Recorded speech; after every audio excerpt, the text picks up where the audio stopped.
Hello everyone, मैं प्रियंका कुरिया आपका स्वागत करती हूँ हमारे बंसल कोचिंग क्लासेस की यूट्यूब चैनल पे। चलिए आज हम डिस्कस करते हैं 27 अक्टूबर के कुछ करंट अफेयर्स। ठीक है, तो हमारा पहला क्वेश्चन है कि पंडवानी महासम्मेलन समारोह 2025 का आयोजन कहाँ किया गया है। किसका? पंडवानी महासम्मेलन समारोह का। ठीक है, तो ये हमारे ऑप्शन है और हमारा सही आंसर है ऑप्शन ए, दुर्ग डिस्ट्रिक्ट में। दुर्ग डिस्ट्रिक्ट में पंडवानी महासम्मेलन का आयोजन किया गया है। अगर हम पंडवानी की बात करें तो आपको पता होगा कि यह महाभारत कथा पे आधारित है। और पंडवानी कितने टाइप की होती है? तो दो टाइप की ये बटी हुई है। कौन कौन से? कपालिक और वेदमती। और इसके जो प्रमुख कलाकार हैं हम देखें तो कौन कौन है, तो तीजन बाई का आपने नाम सुना ही होगा, वो विख्यात हैं। ठीक है, अंतर्राष्ट्रीय लेवल पे। अब अगर हम ये हमारी बात करें पंडवानी सम्मेलन की, तो पंडवानी सम्मेलन का आयोजन कब किया गया है?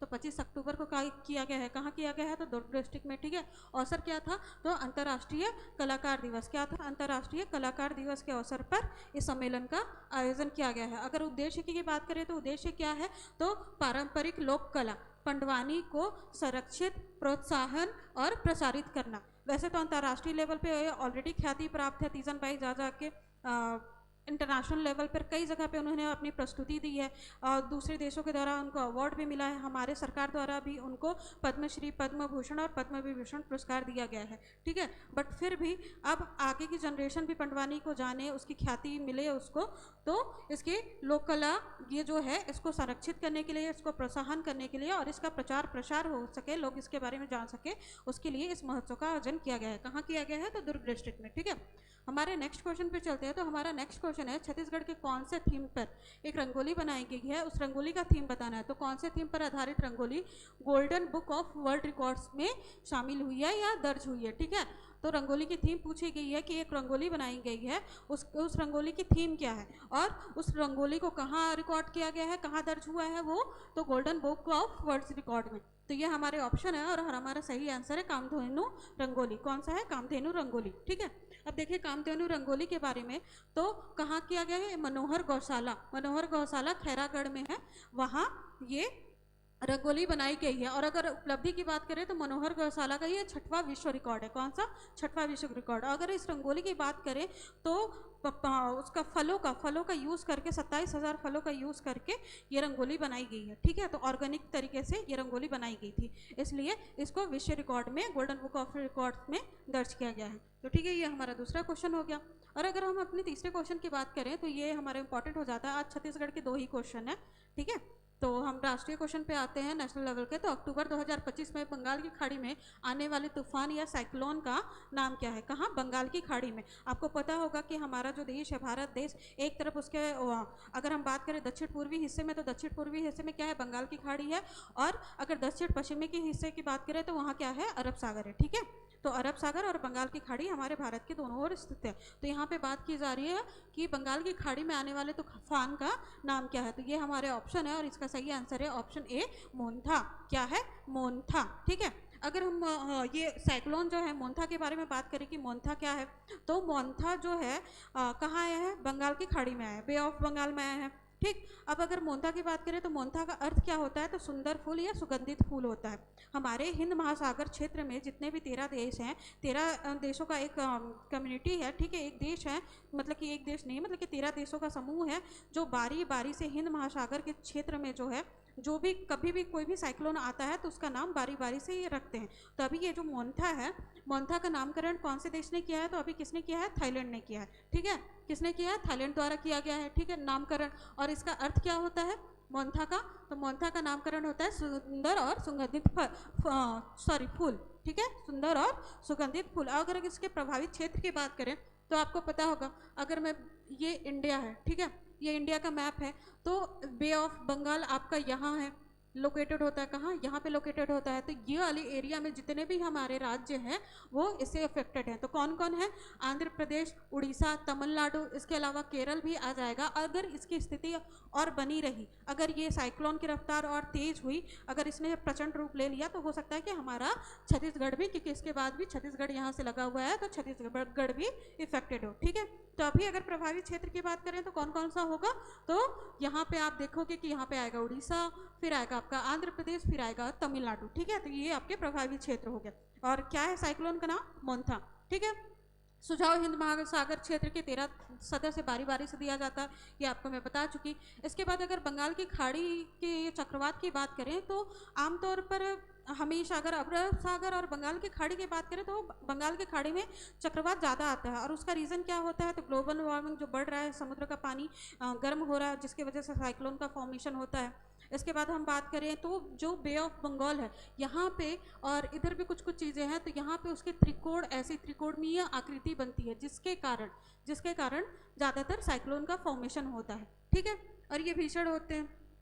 तो ये तो हो गया बे ऑफ बंगाल और उसके साइक्लोन के बारे में कि साइक्लोन का नाम क्या है, तो मंथा है, ठीक है। और इसके अलावा क्या था, उसका अर्थ क्या था, सुगंधित फूल था। किसने, कौन से देश के द्वारा नामकरण किया गया है, क्योंकि ये सब एग्जाम में पूछता है, तो कौन से देश के द्वारा, थाईलैंड के द्वारा। प्रभावित क्षेत्र की हम बात कर चुके हैं, तो जो उससे संलग्न राज्य हैं उस एरिया से वो है। इसके अलावा अगर हम बात करें तो ये जो आप देख रहे हैं दाना, रेमल, यहाँ पे मिचोंग लिखा है, इसके अलावा आसना करके है, ये सब भी 2024 में बे ऑफ बंगाल में आए थे। तो कभी कभार पुराना भी पूछ देता है, ठीक है। तो 2025 की बात करें तो 2025 अक्टूबर में कौन सा आया है, मोन्था। लेकिन ये जो तीनों हैं और ये आसना है, ये कब आए थे, तो 2024 में आए थे। इसके अलावा अभी अगर अरब सागर की बात करें तो वहाँ पे शक्ति नाम का एक साइक्लोन आया है, ये 2025 की बात है। तो अगर अरब सागर की बात करेगा तो कौन सा, शक्ति आएगा, ठीक है। तो ये तो हो गया हमारा तीसरा क्वेश्चन। इसके बाद आते हैं हमारे नेक्स्ट क्वेश्चन पे। तो हमारा चौथा क्वेश्चन है, किस संगठन ने आधार के साथ, जो हमारा आधार आईडी होता है, आधार कार्ड होता है, उसके साथ मिलकर नवाचार और प्रौद्योगिकी संघ योजना, ठीक है, नवाचार और प्रौद्योगिकी संघ योजना सीता SITAA शुरू की है। तो ये हमारा ऑप्शन है और हमारा सही आंसर है उड़ई, UIDAI, ठीक है। और अगर इसका फुल फॉर्म हम देखें तो क्या होता है, unique identification authority of India, ठीक है, ये इसका फुल फॉर्म है। अब अगर हम आगे देखें तो सीता का पहले फुल फॉर्म देख लेते हैं। तो scheme for innovation and technology association with Aadhaar, क्या है, scheme for innovation and technology association with Aadhaar, किसके साथ, आधार के साथ, ठीक है। अब अगर इसके उद्देश्य की बात करें कि ये क्यों लाया है, तो डिजिटल पहचान प्रणाली को और मजबूत बनाने के लिए, फिर जो डीप फेक चीज़ें हो रही हैं वो सब ना हो, स्पूफिंग वगैरह ना हो, इस सब के लिए डिजिटल सुरक्षा के लिए मेनली ये लाया गया है। और एक आपको मैं पहले ही पूर्ण नाम बता चुकी हूँ, जो उसका फुल फॉर्म है वो बता चुकी हूँ, union identification authority of India, भारतीय विशिष्ट पहचान प्राधिकरण। इसको हिंदी में क्या बोलेंगे, भारतीय विशिष्ट पहचान प्राधिकरण, ठीक है, ये हो गया। अगर हम आधार कार्ड की बात करें कि इसकी शुरुआत कब की गई थी, तो कब की गई थी, जनवरी 2009 में लाई गई थी। वैधानिक दर्जा कब प्राप्त हुआ, तो आधार अधिनियम 2016 से। कब से, आधार अधिनियम 2016 से। शुरुआत 9 से हुई थी, लेकिन इसको कब एक्ट लाया गया, कब अधिनियम लाया गया, तो 2016 से, ठीक है। और आधार से संबंधित कुछ महत्वपूर्ण बिंदु देखें, क्योंकि ये हमारे मेंस के एग्जाम के पर्सपेक्टिव से इंपॉर्टेंट हो जाता है। पूछता है कि आधार संख्या, आधार कार्ड जो होता है उसमें आपको एक नंबर दिया जाता है, जो नंबर सिर्फ आपको दिया जाता है, आपके लिए अलोकेट किया जाता है, ठीक है। तो उस नंबर वो कितने डिजिट का होता है, तो कितने डिजिट का होता है, तो वो 12 डिजिट का है। कितने डिजिट का होता है, 12 डिजिट का, ठीक है।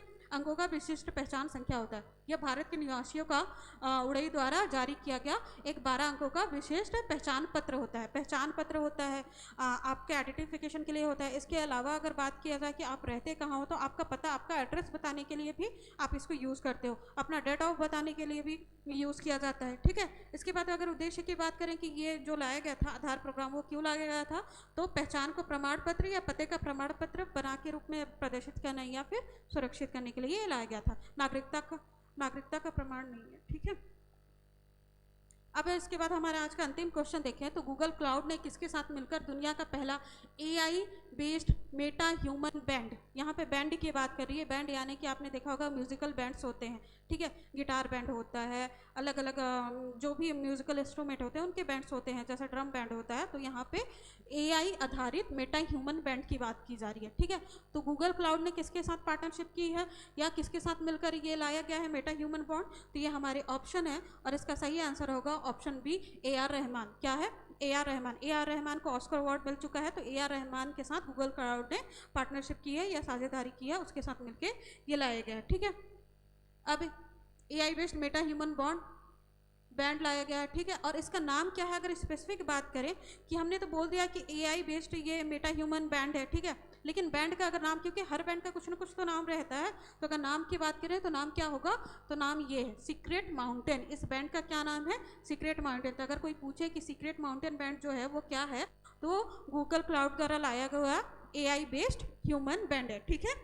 तो ये हो गए हमारे आज के क्वेश्चन। अब अगर हम प्रीवियस क्वेश्चन की बात करें, उसका रिवीजन कर लें फटफट। तो हमारा पहला क्वेश्चन था, छत्तीसगढ़ में कितने नए फिजियोथेरेपी कॉलेज की स्थापना की गई है या उसको खोलने की मंजूरी मिली है। तो ये सही आंसर होगा ऑप्शन ए 6। और कहाँ कहाँ हमने देखा था, मनिनगढ़, जसपुर में देखा था, बिलासपुर, रायगढ़ में देखा था, फिर दुर्ग और जगदलपुर में, और रायपुर में ऑलरेडी एक गवर्नमेंटल फिजियोथेरेपी कॉलेज है, ठीक है।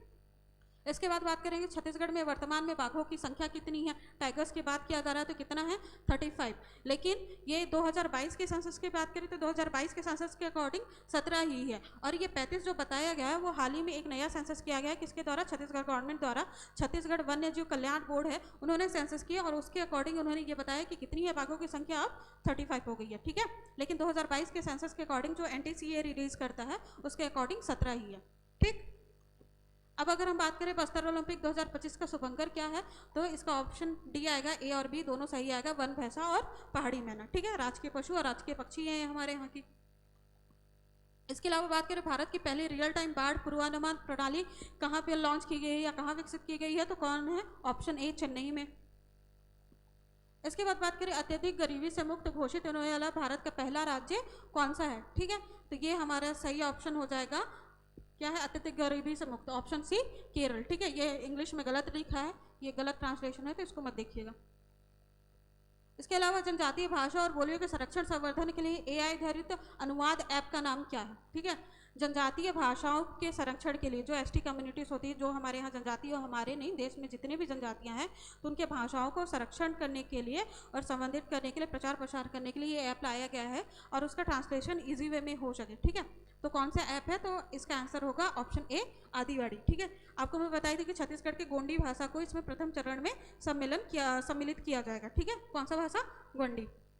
इसके अलावा गुजरात में किस हड़प्पा स्तर पर 4000 साल पुराना राजमार्ग होटल यानी कारवा शरीफ की खोज की गई है, तो ये हमारे ऑप्शन है और इसका सही आंसर होगा कोटदा भदली। वहाँ पे छुप गया है, आप देखोगे क्या नाम है, कोटदा भदली, ठीक है। ये है, ये गुजरात के कच्छ जिले में है। इसके बाद हमारा नेक्स्ट क्वेश्चन है, भारत में किस बैंक को वर्ल्ड बेस्ट कंज्यूमर बैंक 2025 का पुरस्कार दिया गया है, ठीक है, अवार्ड मिला है। तो ये ऑप्शन है और इसका सही आंसर है ऑप्शन बी SBI। क्या है, ऑप्शन बी SBI। चलिए आज का ये सेशन यहीं पे समाप्त करते हैं। आज के छत्तीसगढ़ के एक ही 2 क्वेश्चन थे, मिलते हैं नेक्स्ट वीडियो में, तब तक होपफुली और भी क्वेश्चन होंगे। तो आप रिविजन करते रहिए, करंट अफेयर्स पढ़ते रहिए, मिलते हैं नेक्स्ट सेशन में। Thank you.